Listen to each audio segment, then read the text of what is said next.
घर में पूजन करते हो, एक ना एक दिन उस कंकर में आपको शंकर का प्रतिबिंब जरूर दिखता है, शिव का दर्शन जरूर होता है।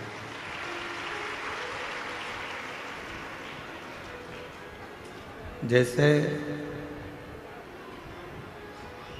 कुबेरेश्वर धाम के प्रत्येक कंकर में शंकर है,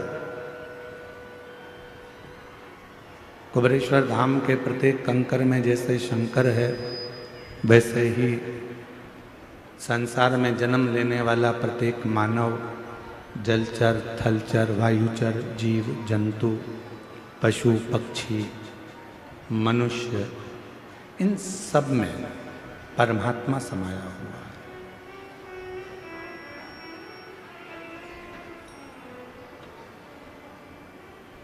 ऐसा कोई संसार में जन्म नहीं लिया जिसके अंदर परमात्मा की ऊर्जा ना हो, परमात्मा की ज्योत ना।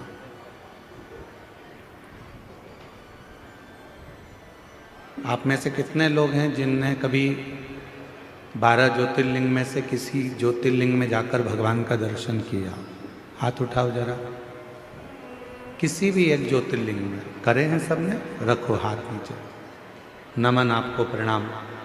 आप में से कई लोगों ने किसी न किसी ज्योतिर्लिंग में जाकर भगवान का दर्शन जरूर किया।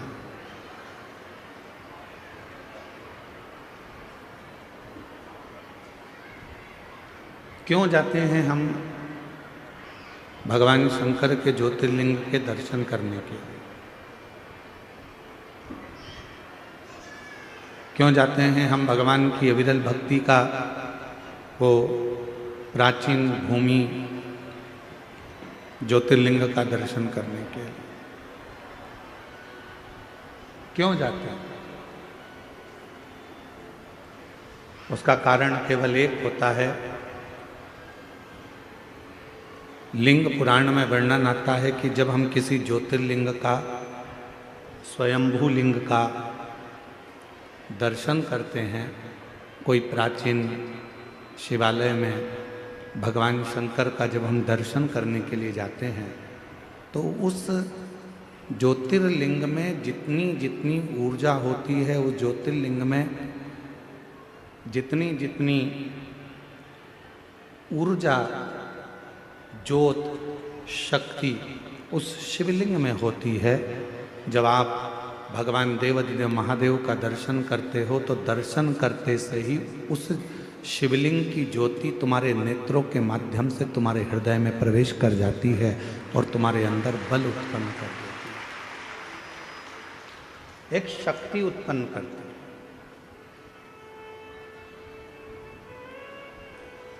ज्योतिर्लिंग का दर्शन हमें शक्ति देता है, ज्योतिर्लिंग का दर्शन हमको बल देता है, ज्योतिर्लिंग का दर्शन हमें ऊर्जा देता है, ज्योतिर्लिंग का दर्शन हमको एक मार्ग निश्चित कर देता है, ज्योतिर्लिंग का दर्शन हमको भगवान शंकर की शरणागति प्रदान करने का बल प्रदान कर देता है। किसी भी ज्योतिर्लिंग का आप दर्शन करें तो वहां बल मिलता है।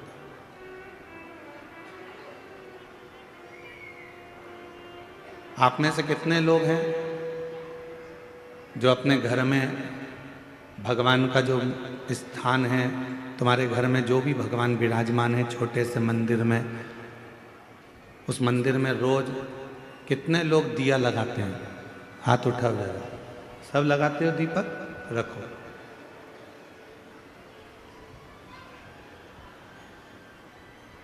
दीपक लगाने का मतलब क्या है?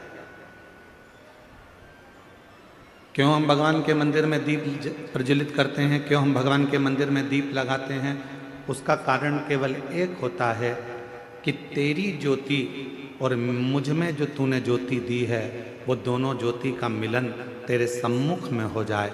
जब मैं ये ज्योति प्रकट करूं तो हे मेरे भोलेनाथ, हे मेरी माँ जगत जननी दुर्गा भवानी, हे मेरे कृष्ण कन्हैया, हे मेरे राम, हे मेरे बुढ़ादेव, ऐसी कृपा करना कि तुम्हारे भीतर की जो ज्योति है इस मेरी आत्म ज्योति का कल्याण करे और मुझे संसार से आनंद कराकर मुक्त करे। दीप लगाना, दीप प्रकट करना, ज्योति जलाना, ज्योत जलाना या दिया लगाना, ये हमको एक अलग से ऊर्जा देता है, ऊर्जा देता है। एक बार हमने कथा में कहा था, आप लोगों को याद है कि नहीं वो पता नहीं, और मुझे विश्वास है कि कुछ लोगों को तो याद होगा। एक बार हमने कथा में कहा था कि तुम्हारे घर में जो पुराना दीपक होता है वो बहुत काम का होता है। जो पुराना दीप होता है, 50 तरह के दिए मत बदलो। तुम्हारे घर में जो दीपक है, 2 दिए, 4 दिए, 6 दिए ऐसे रख लो, जिन दिए में आप बत्ती लगाते रहें। कभी इस दिए को अपने साफ करने रख दिया, मांजने रख दिया, घसने रख दिया, तो दूसरे दिए में बत्ती लगा दो, दूसरा मांजने गया तो तीसरे में लगा। उस दीपक में इतना बल हो जाता है, क्यों? क्योंकि वो भगवान के सामने रोज प्रज्वलित होता है, रोज वो दीपक में बाती जलती है, रोज वो दीप लगता है, तो उस दीपक में इतना बल आ जाता है कि तुम्हारी जिंदगी के आधे दुख तो वो दीपक ही हर लेता है, वो दीप की ज्योति ही समाप्त कर देती है। वो दीपक में इतना बल आ जाता है।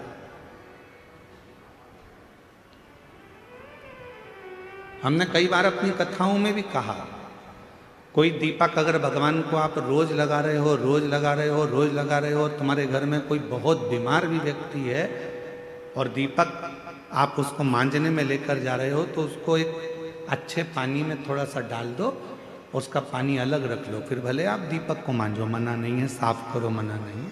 और जो वो पानी है, उस पानी को जब वो बीमार व्यक्ति स्नान करे तो उसकी बाल्टी में उस पानी को डाल दो, जिससे वो उस पानी से जब स्नान करेगा तो उसका आधे से ज़्यादा रोग तो उसी समय समाप्त हो। डॉक्टर को इलाज करवाओ, डॉक्टर को दिखाओ, क्योंकि डॉक्टर शिव का एक रूप रहता है। हॉस्पिटल जाओ, डॉक्टर शंकर का एक रूप है, उसको दिखाओ, मना नहीं, पर साथ में उस दीप में इतना बल हो जाता है। यहां तक हमारा सनातन धर्म कहता है कि जिस आसन पर बैठकर आप और हम लोग भजन करते हैं अपने घर के अंदर, आपने देखा होगा एक आसन लगाती हैं माताएं, जप करती है, पाठ करती है, आराधना करती है, साधना करती है, उस आसन में भी उतना बल आ जाता है, उस आसन में भी उतनी शक्ति आ जाती है। हम जिस माला से जप करते हैं, आप जिस माला से जप करती है, उस माला में भी शक्ति आ जाती है।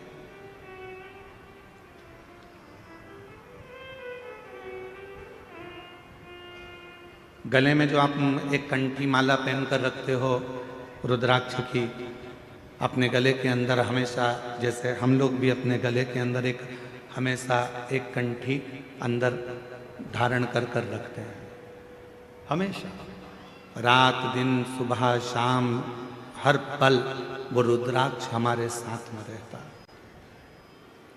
कई लोगों के मन में एक भाव उत्पन्न हो जाता है, हम गुरुजी हम हॉस्पिटल जा रहे हैं तो क्या रुद्राक्ष उतार कर जाएं? किसी के यहाँ पर बच्चा हो गया है तो हम क्या रुद्राक्ष उतार कर जाएं? मान लो हम स्त्री हैं, रजस्वला धर्म से हो गई, रजो धर्म से हो गई, तो क्या हम रुद्राक्ष उतार कर रख दें? शिव महापुराण की कथा कहती है, आप किसी भी अवस्था में रहें, रुद्राक्ष कभी अशुद्ध नहीं होता, वो अशुद्ध को भी शुद्ध कर देगा। क्या स्त्री रुद्राक्ष पहन सकती है? जरूर। क्या कोई लड़की रुद्राक्ष पहन सकती है? जरूर। क्या कोई बच्चा रुद्राक्ष पहन सकता है? जरूर। क्या कोई बूढ़ा बुजुर्ग रुद्राक्ष? सब पहन, सब धारण कर।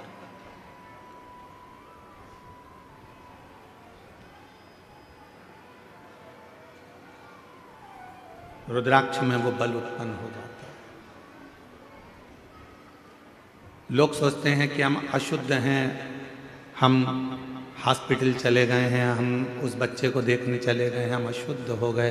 ना ना ना, रुद्राक्ष आपको हर पल शुद्ध करता है, हर पल शुद्ध करता है। जैसे भगवान के भोग में तुलसी डाली जाती है, बिना तुलसी के क्या भगवान भोग स्वीकार कर लेते हैं? जम के बोलो, नहीं करता। भगवान को अगर भोग स्वीकार कराना है तो भगवान के भोग में तुलसी डालते हैं, भगवान के भोग में हम प्रसाद में तुलसा दल डाल देते हैं, जिससे भगवान उसको स्वीकार कर लेते हैं। उसी तरह भगवान भी जिसके गले में रुद्राक्ष है और जिसके गले में तुलसी की माला है, भगवान भी देख लेता है कि मुझे इसको स्वीकार करना है, ये मेरा अपना है, इसको मुझे स्वीकार करना है, ये मेरा अपना।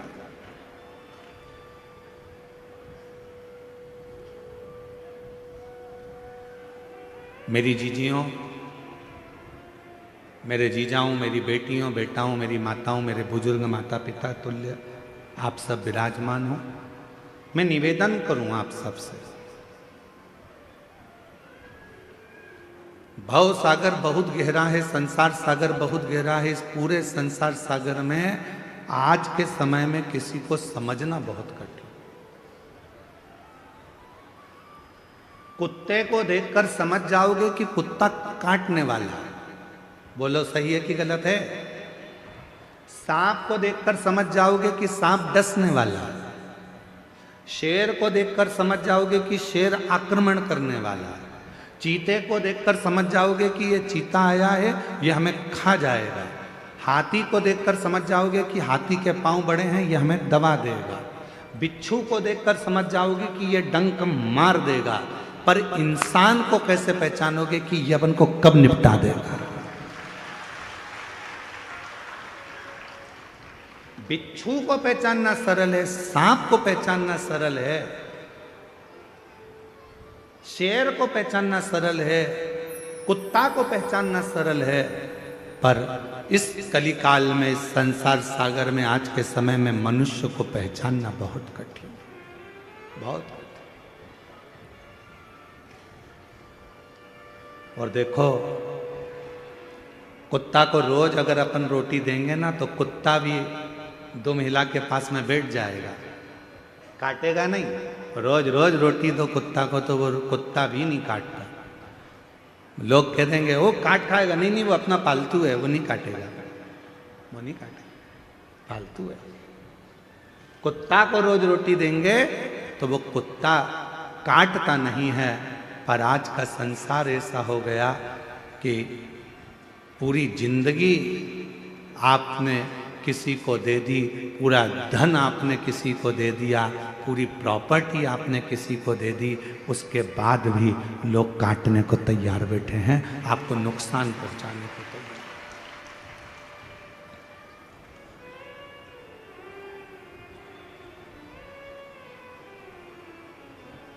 रे सो कोई नहीं रे, कोई नहीं रे, हीरा को परखियो राम, कोई नहीं रे। इस संसार सागर में परखने वाला नहीं मिल सकता। महाराज बड़ा ध्यान देना पड़ेगा। आप कुत्ते को पहचान सकते हो कि यह काटने वाला है, बिच्छू को पहचान लोगे काटने वाला है, सांप को पहचान लोगे काटने वाला है, पर मनुष्य को नहीं पहचान सकते, मानव को नहीं। कब, कहाँ, कैसे, किस जगह पर नुकसान देगा ये आपको मालूम नहीं पड़ेगा। कब आपको तकलीफ देगा मालूम नहीं पड़ेगा, कब आपको कष्ट देगा मालूम नहीं पड़ेगा। तो क्या करें इस संसार सागर में? दुनिया मौके का फायदा उठाने के लिए बैठी है।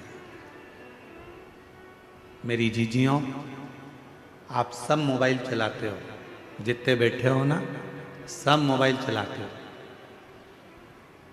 किसी की तारीफ हो रही होगी ना सोशल मीडिया पर, तो कोई उस पर कमेंट्स नहीं करेगा, कोई उस रील को आगे नहीं बढ़ाएगा। पर उसी सोशल मीडिया पर अगर किसी की एक बार किसी प्रसिद्ध व्यक्ति की बुराई चालू हो जाए तो फिर तो रील ऐसी वायरल होती है कि पूरी दुनिया में फैल जाती है। मतलब इस रील से आपको सीखना पड़ेगा कि दुनिया आपकी तारीफ सुनने के लिए नहीं बैठी है, दुनिया आपकी बुराई सुनने के लिए तत्पर बैठी है कि कुछ करे। और हम कोई नहीं चाहता कि आप अच्छा काम करो, कोई नहीं चाहता कि आप किसी भी तरह से कोई श्रेष्ठ कर्म करें।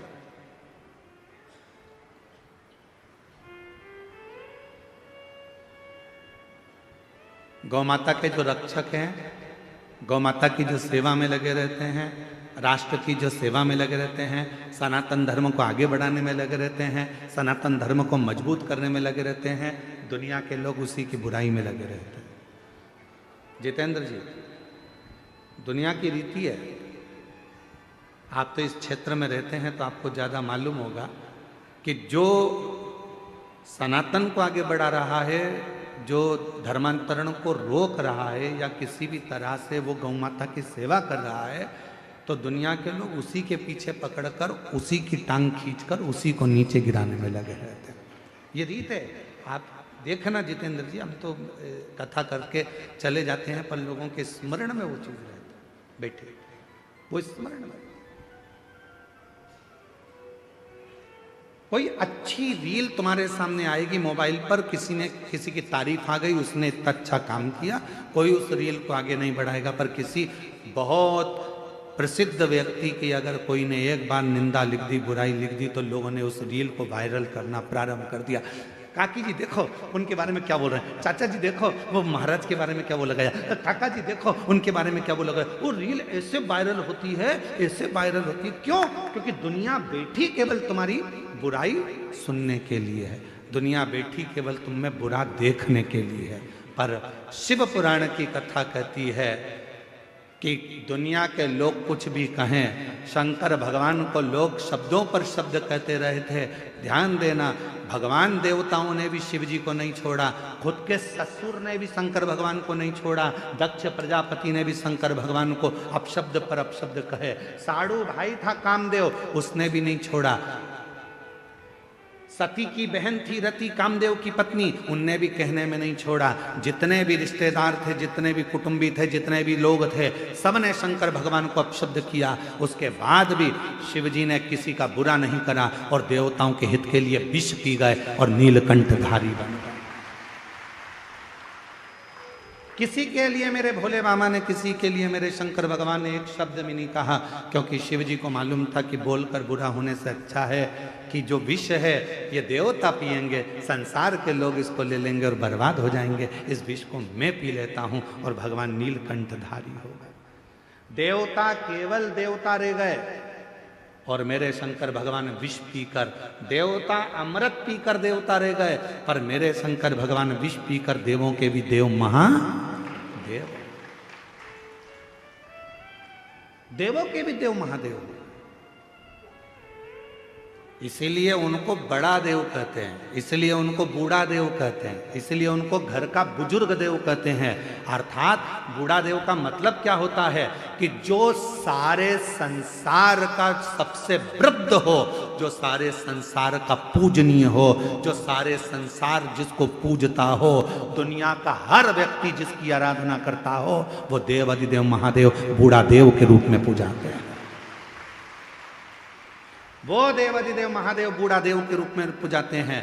लोग कहते हैं आदिवासी वनवासी ये सब अलग हैं, अन्य जातियां अलग हैं। नहीं, जितने संसार में, जितने शहर में रहते हैं वो भी आदिवासी थे, वो भी वनवासी थे। आप और हम भी पहले, हमारे पूर्वज, आपके पूर्वज कहाँ से आए जरा अंदाजा लगाओ। वो भी कहीं जंगल में रहते थे, वो भी कहीं वन में रहते थे, वो भी आदिवासी वनवासी थे। वो सारे एक ही देव को पूजते थे। वो सब, चाहे संसार का कोई भी व्यक्ति हो, वो सब एक देव को पूजते थे। वो बूढ़ा देव, देव अधिदेव महादेव, उसी की आराधना करते थे। अब लोगों ने भगवान को बांट लिया, ये इनके देवता हैं, वो उनके देवता हैं। पर नहीं, मेरा बूढ़ा देव, मेरा महादेव, मेरा शंकर भगवान सबका देवता है। उसको सब पूजा, सब पूजा, उसमें भेद नहीं है। शिव में कभी भेद नहीं हो सकता।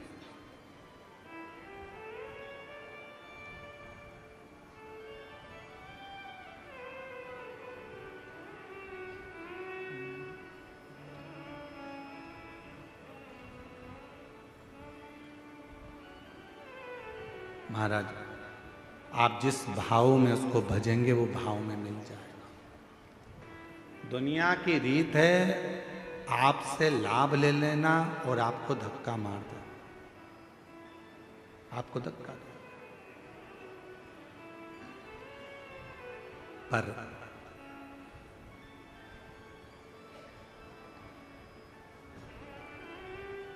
उस शिव को जिसने पुकारा है,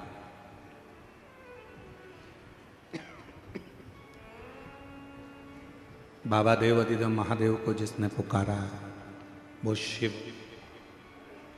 उसके दुख हरने के लिए उसके दरवाजे पर जाकर जरूर खड़ा हुआ है, जरूर खड़ा।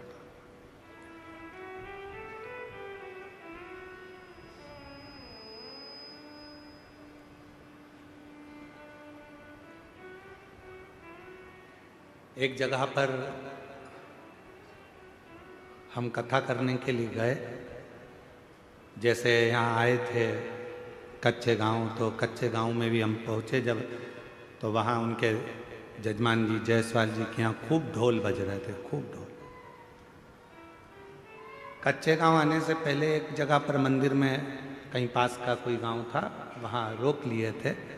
तो वहाँ पर मंदिर में, वहाँ पर भी दरवाजे पे बहुत ढोल बज रहे थे। एक जगह पर गए,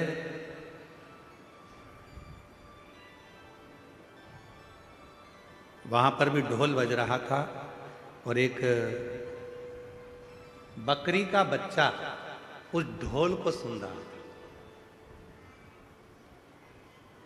अब भीड़ इतनी हो रही तो उसने किसी ने बकरी के बच्चे को भगा दिया। फिर वो बकरी का बच्चा आ गया ढोल के पास, फिर वो ढोल सुनने लगा। फिर किसी ने बकरी के बच्चे को, अब इतनी भीड़ में बकरी के बच्चे को फिर हटा दिया, वो बकरी का बच्चा फिर आ गया।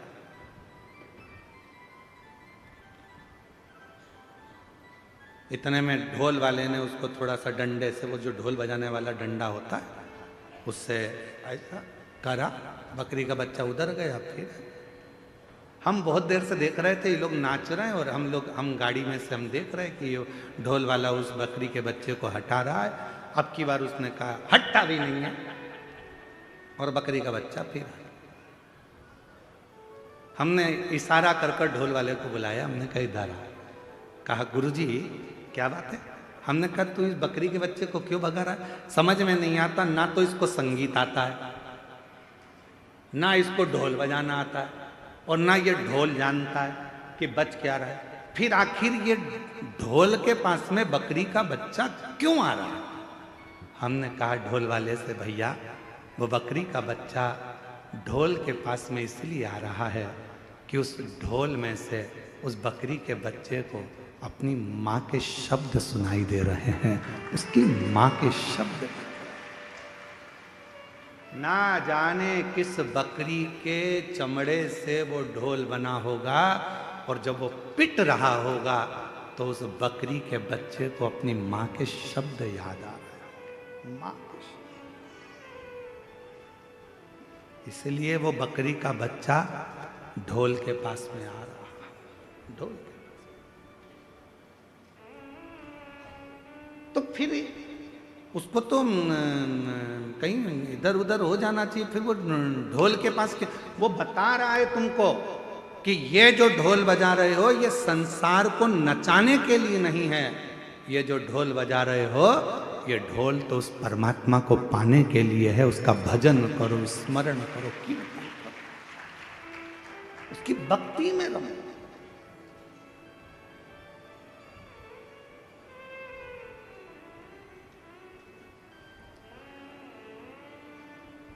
उसके भजन में रमो, उसके स्मरण में रमो। बिना भक्ति के कुछ प्राप्त नहीं हो सकता, कुछ। श्रीमद् भागवत कथा में राजा राहुगण का एक चरित्र आता है। राजा राहुगण पालकी में बैठकर जा रहे थे और पालकी उठाने वाले के पांव में लग गई थी। आप लोगों ने श्रीमद् भागवत सुनी होगी तो आपको मालूम होगा।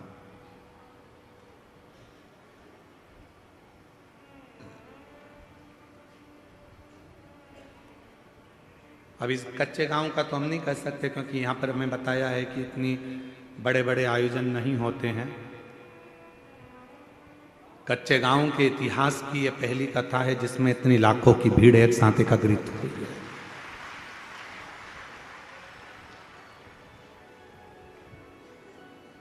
और आज सबसे ज्यादा प्रसन्नता यदि कोई हमसे पूछे कि किसको हो रही है इस कथा की, तो हम छाती ठोक कर कहते हैं कि कच्चे गांव की कथा की सबसे ज्यादा प्रसन्नता हमको हो रही है। उसका कारण है, जो वनवासी, जो आदिवासी कहीं नहीं जा सकते थे, जो दिन भर काम में लगे रहते थे, आज उनके बीच में आकर ये कथा कहने का जो आनंद उत्पन्न हुआ है वो शायद जिंदगी में कभी नहीं हो सकता, कभी।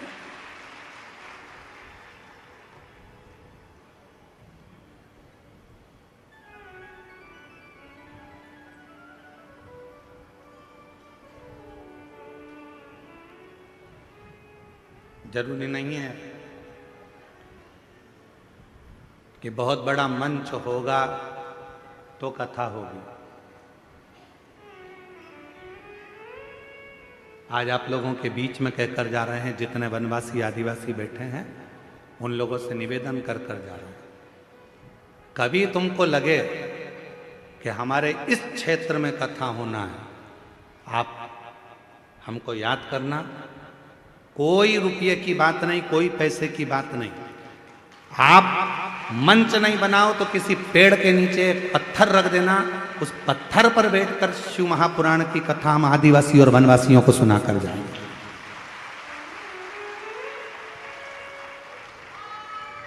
बस एक निवेदन है आपसे, जितने वनवासी आदिवासी क्षेत्र के लोग इस शिव महापुराण की कथा को सुन रहे हैं, उनसे एक निवेदन है, मंच भले अच्छा ना हो चलेगा, पर तुम्हारा मन अच्छा रखना तो शिव पुराण तुम्हारे गांव तक पहुंचे।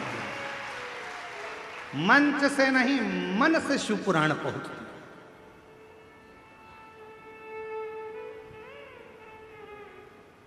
मन से।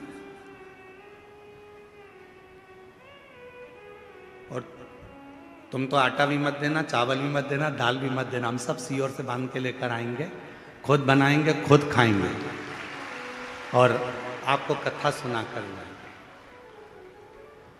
और अगर लगे भी ना आपको ऐसा कि गुरुजी हमारे पास कोई व्यवस्था नहीं है, आप तो बस आ जाओ और कथा सुना कर जाना, तो हम तो ये राधे साउंड वाले से भी कह देंगे कि तू भी वृंदावन से साउंड लेकर चल और कथा सुना कर।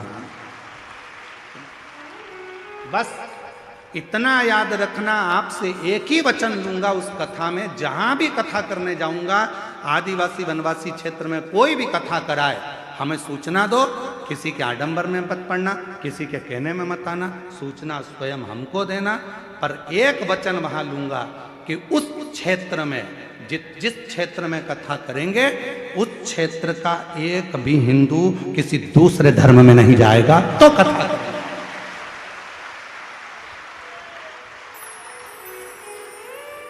अब आपका निमंत्रण मुझे स्वीकार है, आप जब बुलाओगे सीओर वाला महाराज तैयार है, और जब बुलाओगे तहां आएगा कथा करने के लिए।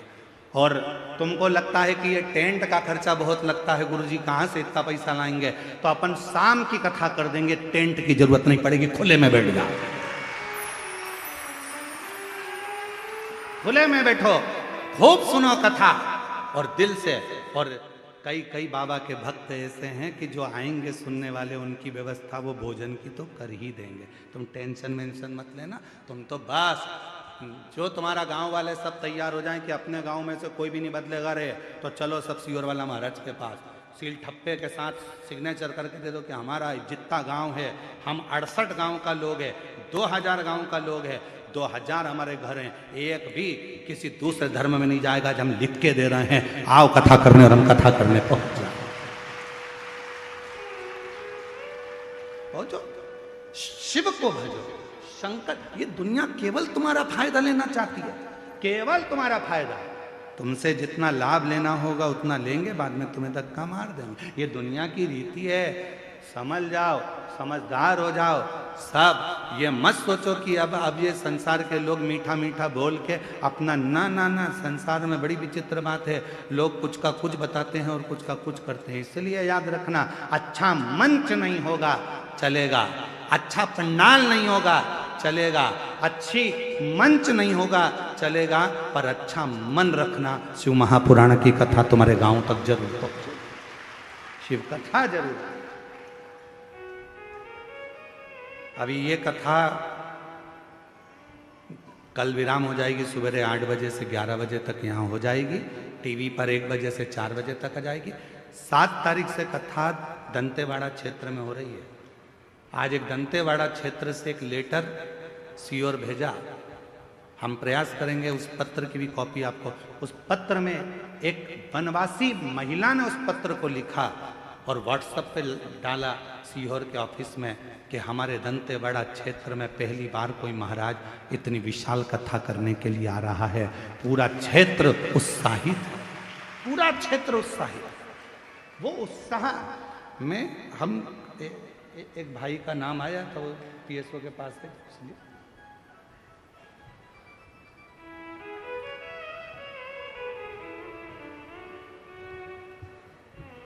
एक किसी भाई का नाम आया था कि गुरुजी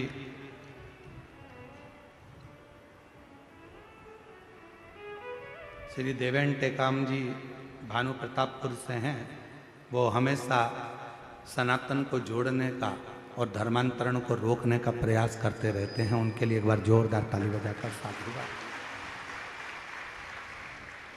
कोई अच्छा करे आप उसका साथ दो, उसके साथ खड़े हो। कोई गलत करे उसके विरोध में भी खड़े हो कि इसने गलत किया है। कल एक पत्र पढ़ा था आप लोगों के सामने, एक जीजी ने पत्र लिखा था, उसने कहा था मेरा गांव पूरा की पूरा पूजन पाठ बंद कर दिया। बोलो पढ़ा था कि नहीं पढ़ा था?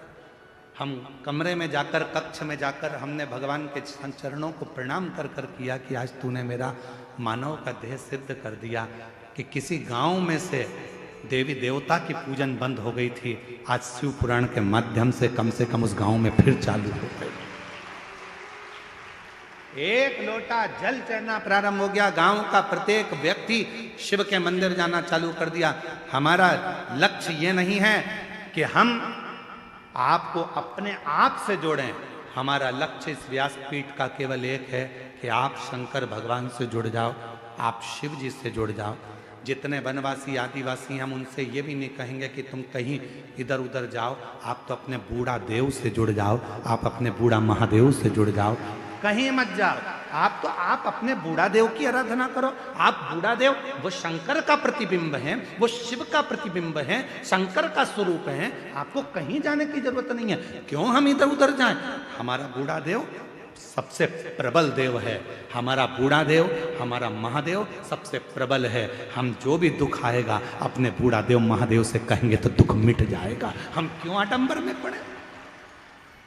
हम क्यों आडंबर में यहां वहां जाए?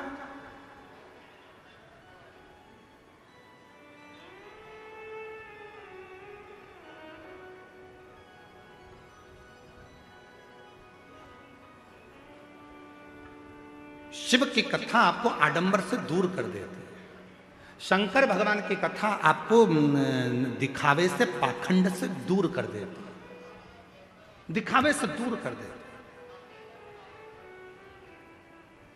है। आपने पहले दिन की कथा में कौन कौन था? जरा हाथ उठाओ। पहले दिन की कथा में जो जो थे वो हाथ उठाओ। उठाया हाथ सबने? रखो।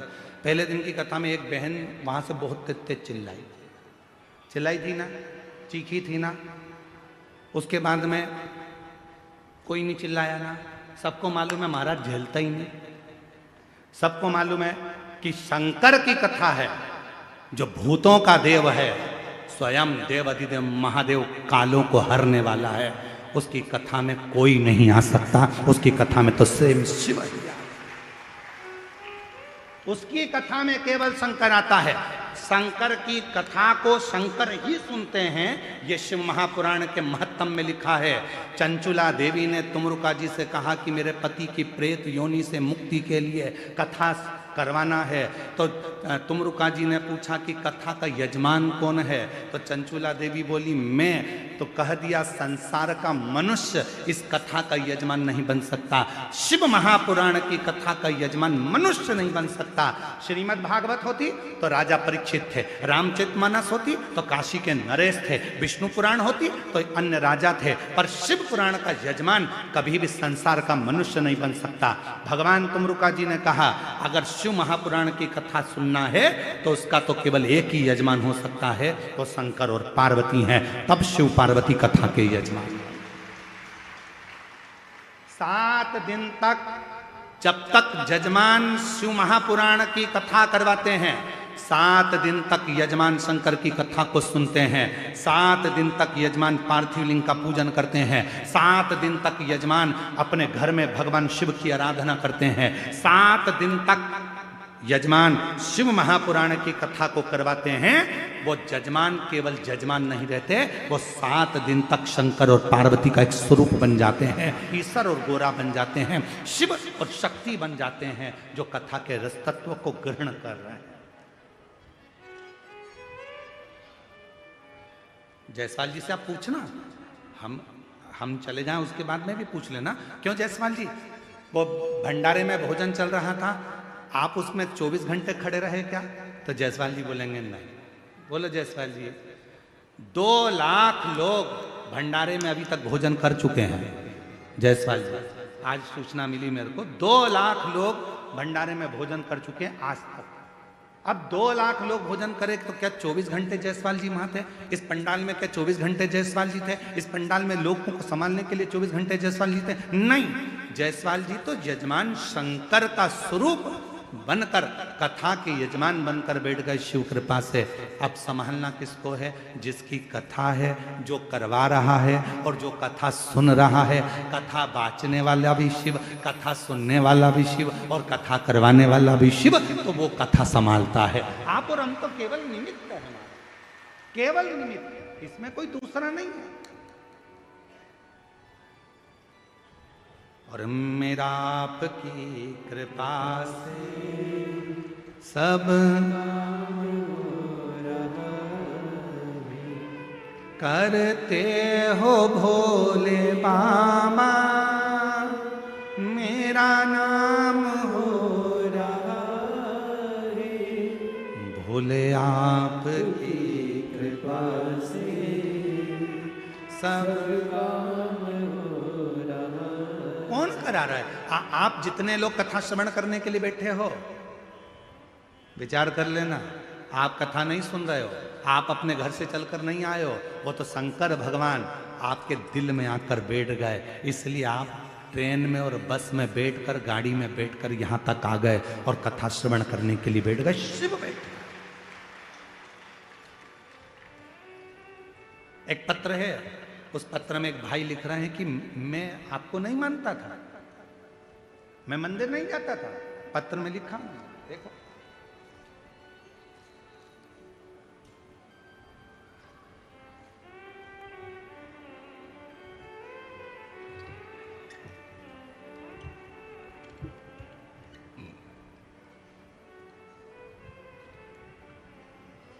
मेरा नाम माहेश्वरी अग्रवाणी, ग्राम बस्तर, जिला बस्तर से आए।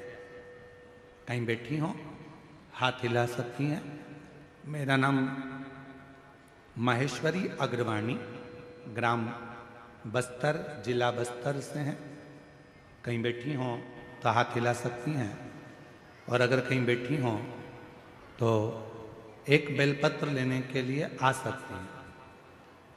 हाँ, हाथ हिलाओ, जरा दिख जाओगे, अभी दिख नहीं रहे। हाथ हिलाओ, वापिस दिख जाओगे। हाँ, दिख गई जी, दिख गई। आ जाओ, एक बेलपत्र ले जाना, आ जाओ। रोते नहीं, खुश खुश आओ, कराओ, आंसू पूछ कराओ। गुरुजी बस्तर से, 2000 में मेरे पति चले गए थे। मैं विधवा हूं। 2000 में पति गए, 2025 चल रहा है गुरुदेव, मैं विधवा। मेरा पुत्र है,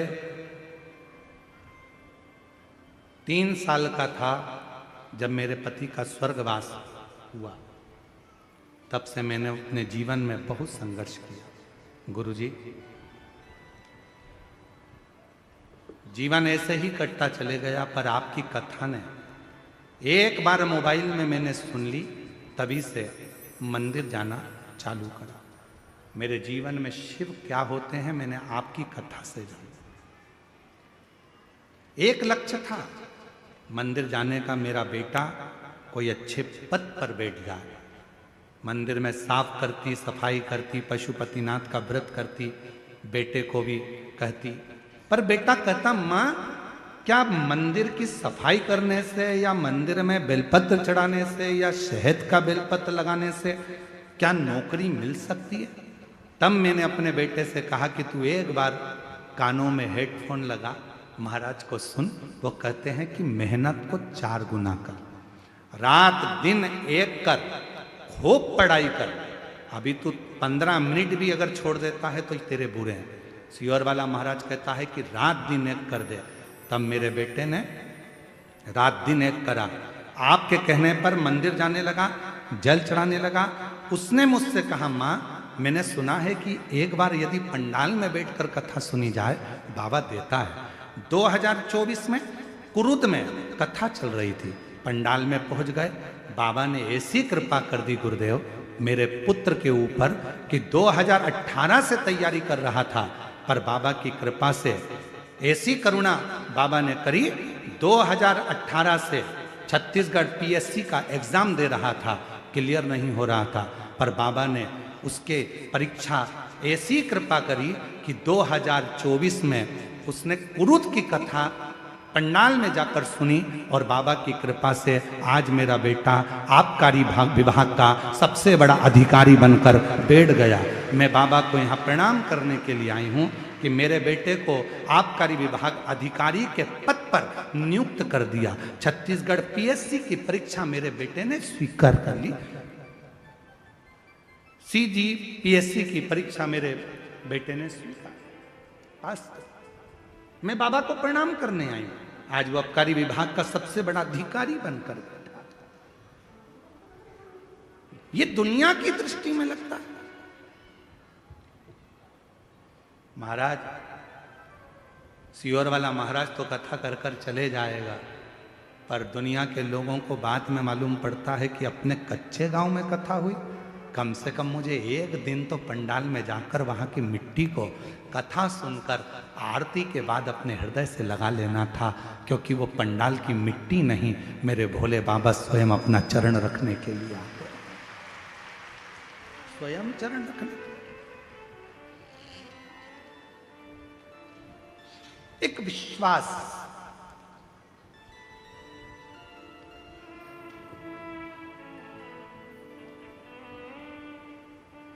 उसने एक लाइन लिखी है, मानना गुरुदेव, ना जाने कितने लोगों का विश्वास हो आप, मैं जी आपसे कहूंगा मैं विश्वास नहीं हूं, ना जाने कितने लोगों का विश्वास है शिव महापुराण की कथा, भरोसा है शिव। सियोर वाला महाराज नहीं, शिव ओ गढ़दानी, मेरा शंभू, मेरा त्रिकालदर्शी, मेरा कैलाशी, जिसको आप एक लोटा जल समर्पित करते हो, एक लोटा जल। और जब विश्वास के साथ में बाबा को जब आप एक लोटा जल चढ़ाते हो तो वो सुख अपने आप प्राप्त।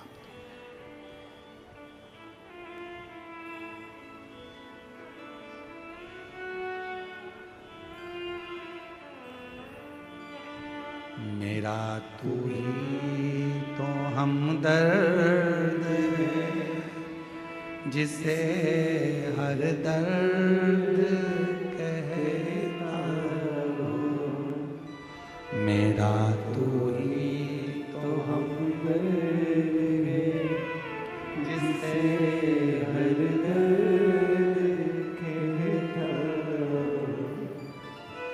दुनिया के आगे प्रभु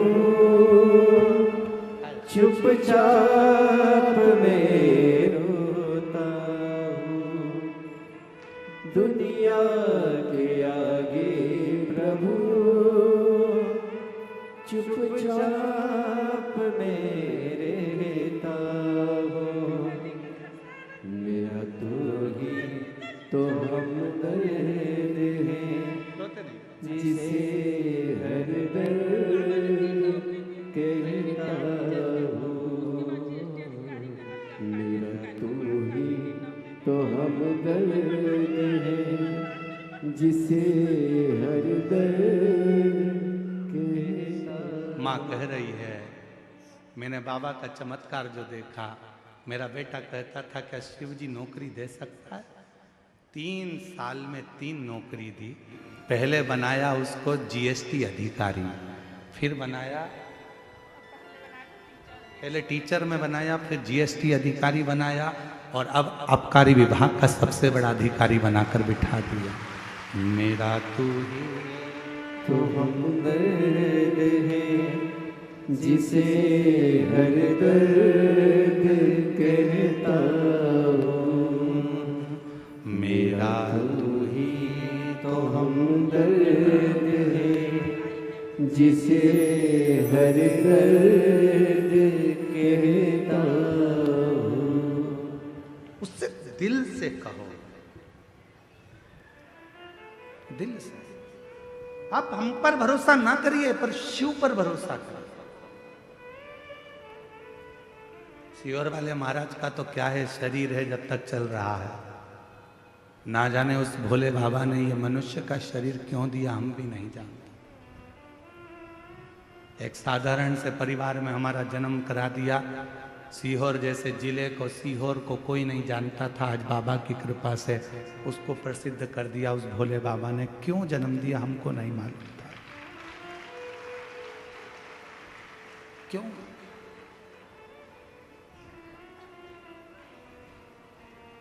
खूब लोग अपशब्द कहते हैं, ताने देते हैं, गाली देते हैं, पर हम बाबा से प्रार्थना करते हैं, हम जवाब ना दें पर तू जवाब जरूर देना। तेरे जवाब का इंतजार रहता है, तेरे जन्म देने वाला हो। आज उस माँ से पूछो जो खड़ी होकर कहती है कि जिस बेटे का बाप नहीं और मेरा कोई नहीं, शंकर जी की कथा ने संभाल लिया। शिव की कथा, कितनों का विश्वास। मेरा तू ही तो हमदर्द है, जिसे हर दर्द कहता हूँ। मेरा तू ही तो हमदर्द है, जिसे हर दर्द कहता हूँ। आया नजर ना कोई भी अपना, जब मुझको दरकार थी, जब मुझको दरकार थी, तब मेरे पथ का जीवन के रथ का तू ही बना सारथी, तू ही बना सारथी। भोले ने करी हर कदम पे ये मेहरबानियाँ। मेरा तू ही तो तो हमदर्द है, जिसे हर दर्द कहता हूँ। मेरा तू ही तो हमदर्द है, जिसे हर दर्द कहता हूँ। संसार के आगे जाकर रोगे, लोग हंसेंगे, ताना कसेंगे, अपशब्द कहेंगे, आड़ा टेढ़ा बोलेंगे, पर मेरे शंकर भगवान के मंदिर में जब एक लोटा जल लेकर पहुंचोगे, श्री शिवाय नमस्तुभ्यम कहकर जब जल चढ़ाओगे, वो तुम्हारी जिंदगी के सारे दुखों को धीरे धीरे समाप्त करता चले जाएगा। समाप्त। शिव के साथ किया गया छल, शंकर के भक्त के साथ किया गया छल और शंकर की कथा में किया गया छल व्यक्ति को रुला रुला कर मार देता है। छल से दूर रहना, शिव महापुराण की कथा को शिव पुराण रहने देना, भगवान शंकर के भक्त को भक्त रहने देना और मेरे काल अधिपति को महाकाल ही रहने देना। उसमें ना कोई आडंबर, ना कोई दिखावा, ना कोई छल, ना कोई, उसकी भक्त भजन स्मरण करो। जवाब वो देगा, इंतजार करना उसके जवाब का। एक बात पूछें, उत्तर दोगे? बोलो तो जम के, सब उत्तर दोगे? किराए की गाड़ी करते हो तो वो घर तक छोड़ती है कि नहीं छोड़ती है? छोड़ती है ना। तुमने गाड़ी करी किराए की, भैया हमको जाना है और माँ घुमा के लाओ और वापस घर पे छोड़ो, तो छोड़ेगा कि नहीं छोड़ेगा? बोलो बोलो। तुमने किराया दिया है, छोड़ेगा। पैसे दिए तुमने, बढ़ के दिए तुमने, तो तुम्हें घर तक छोड़ जाए। और तुम ट्रेन का सफर करो तो ट्रेन तुम्हें तुम्हारे घर तक छोड़ेगी? नहीं। और ट्रेन वाले से तुम झगड़ा कर लो, नहीं मेरे को तो मेरे घर तक छोड़ना पड़ेगा, आधे रास्ते में कैसे उतर जाऊं? कौन लेने आएगा? रात का समय, पानी गिर रहा है, बट ट्रेन वाला कहेगा ओ तेरा हाथ जोड़ता हूं, उतर जा नीचे, चल। अरे तो मैंने टिकट लिया, मुझे घर तक छोड़ क्या? नहीं, बाहर जाओ, चलो उतरो ट्रेन से नीचे। उसने बिसिल बजाई, ट्रेन रोकी, इसको नीचे उतारा, चल जा।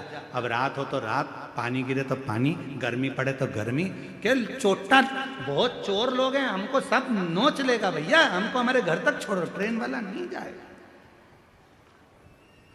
जिसको तुमने पहले से बात कर कर बुक किया है, अगर स्टेशन पर उतरे हो तो पहले फोन लगा दो घर पे, हम आ रहे हैं कच्चे गांव, उतार लोगे क्या फूफा जी? फूफा जी कहें हाँ आ जाना, मैं गाड़ी भेज दूंगा, नौकर भेज दूंगा, ये कर दूंगा, वो कर दूंगा, आ जाना, मैं लेने आ जाऊंगा।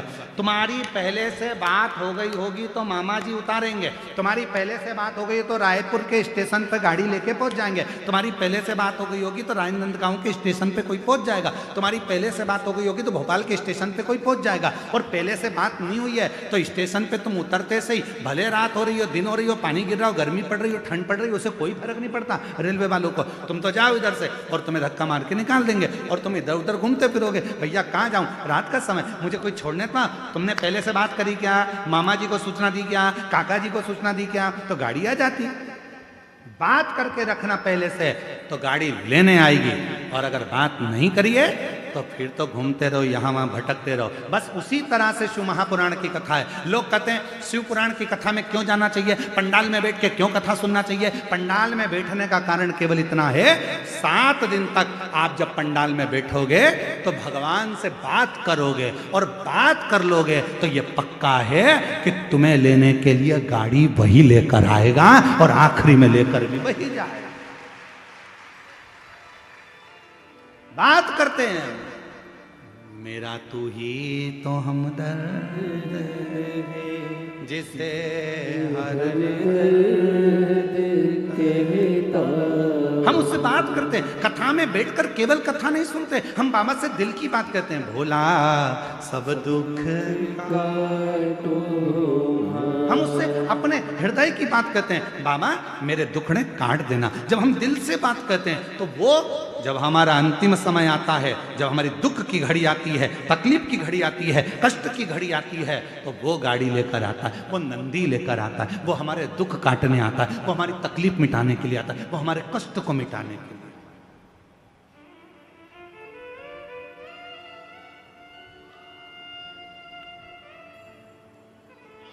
फिर भले तुम चुप हो, फिर भले तुम कुछ ना,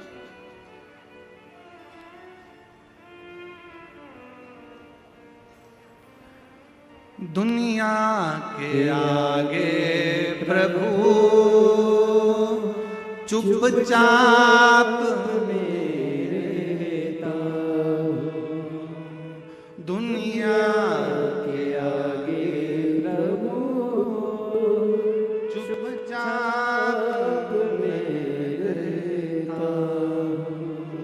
मेरा तू ही तो हमदर्द है जिसे हर दर्द कहता हूँ। मेरा तू ही तो हमदर्द है जिसे हर दर्द कहता उससे कहो सुनेगा स्वीकारेगा। कैसे ना स्वीकारे? कहते हैं अगर दिल से आपने कोई बात कही है तो दिल की कही हुई बात भले किसी को मोबाइल मत करो, फोन मत करो, दिल से याद किया है तो वो कितनी भी दूर होगा उसको हिचकी चलने लगती है। यहाँ हिचकी बोलते हैं कि डुचकी बोलते हैं? हिचकी, हिचकी चलने लगती है।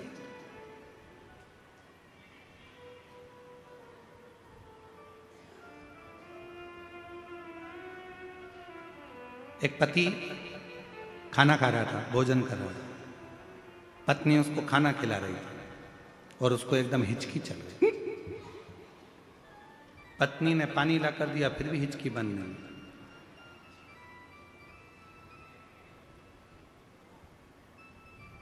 पत्नी अंदर गई, बेलन लेके आ गई।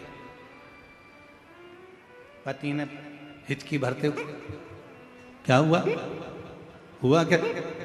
हुआ क्या? पत्नी कह रही है मैं यहां बैठी हूं तो कौन है जो तुमको याद कर रहा है? सही बता दो बिल्कुल ईमानदारी से। जब मैं यहां बैठी हूं तो कौन तुमको याद कर रहा है? किसकी हिम्मत जो मेरे पति को याद कर रहा है? पति रोटी का टुकड़ा यहां अटक गया, हिचकी बंद, हिचकी बंद। कौन है याद कर? महाराज कभी कभी मोबाइल की तरंगे भी काम नहीं करती, नेटवर्क भी काम नहीं करता, नेटवर्क भी नहीं काम करेगा, मोबाइल की तरंगे। अभी कई हम कच्चे गांव में रह रहे हैं, हमारे वो तो भला हो हमारे जयसवाल जी का जो उन्होंने थोड़ा बहुत कुछ वो वाईफाई लगाया तो उससे थोड़ा चले, नहीं तो नेटवर्क ही नहीं मिलता है। और हमारे टाइम पे तो ऐसा हमेशा ही होता है, सीहोर में कोई भी कार्यक्रम चालू हुआ नेटवर्क गायब। कहीं पर भी कथा करने गए और वहां का नेटवर्क गायब।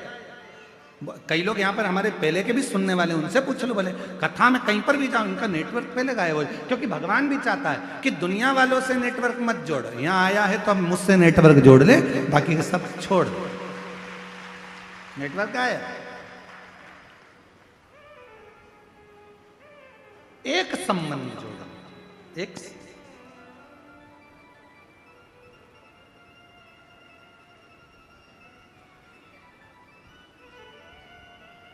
मोटरसाइकिल वाले को हाथ दिया, भैया भैया भैया भैया मुझे बिठा ले बिठा ले बिठा ले। मोटरसाइकिल वाले ने बिठा लिया। गाड़ी वाले को हाथ दिया, गाड़ी वाले ने बिठा लिया। यहां तो कोई भी बिठा कर ले जाएगा, पर वहां कोई नहीं बिठा के ले जाएगा। वहां तो अकेले आए थे, अकेले जाना है, भक्ति करना है भगवान की। वहां कोई ले जाने वाला नहीं मिलेगा। यहाँ पर मोटरसाइकिल पर कई लोग तो होते हैं गांव में भी, वो भी कहते थे ले बैठ पीछे, अब भी आए घूम के, चल बैठ पीछे। जैन साहब, कई लोग कहते थे चल बैठ पीछे, अब भी घूम के आते हैं, बैठ जा पीछे। और एक आध बार जिसको तुम कंधे पर लेके जा रहे हो मुर्दे को, और वो उठकर बोलते ले आजा, घूम के आते। चल बैठ आजा, इतनी देर में तो तुम्हारा हाँ पड़ी भर जाए। ओ भाई मुर्दा बोल गया। मुर्दा क्या बोल रहा है? ऊपर से बोल रहा है चल घूम के आते हैं। बाप रे, वो घर जाके बीपी की गोली खाई, शुगर ऊंचे नीची हो गई, हांपड़ी भरा गई, डॉक्टर के पास पहुंच गई, बाबाओं के पास पहुंच गई, गले में 25-30 ताबीज बाज लिए, 25-30 ताबीज। बाबा क्या हुआ? एक जनी के पीछे पीछे जा रहे थे उसको अंतिम संस्कार के लिए।